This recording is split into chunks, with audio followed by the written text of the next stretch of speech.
Hello, Year 6, and welcome to the next session on Delightex. In this session, we're looking at physics. So we need to think about adding physics to our world. At the moment, I have got a cylinder.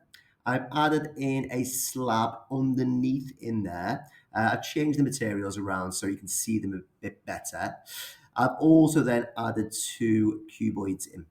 If I press play now, you will notice there's no movement. I've not added any physics into my world.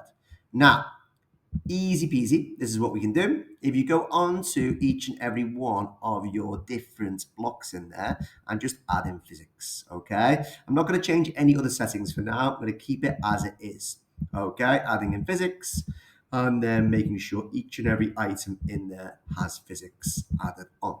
Okay, now if I press play, you will notice the seesaw is working. Okay, now let's have a little play around with different things to make it a bit more fun. I've decided that this cuboid is going to be very, very, very light. Okay, the mass is only going to be 2 kg. However, this cuboid, I'm going to make sure it's really heavy. So if we go into physics, I'm going to go and it's going to be a really heavy 20 kg. Let's see how this impacts the change of our physics in our world. If I press play, you will notice it's a lot higher in there. Okay, and there we go. It's moving along.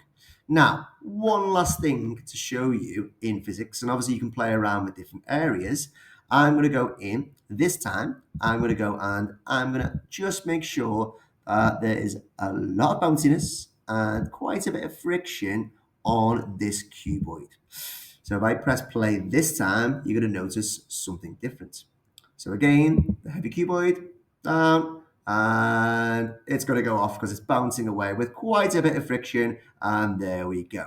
So that's how we can add in physics into our worlds. You can obviously look to add other elements in there, such as making it precise collision.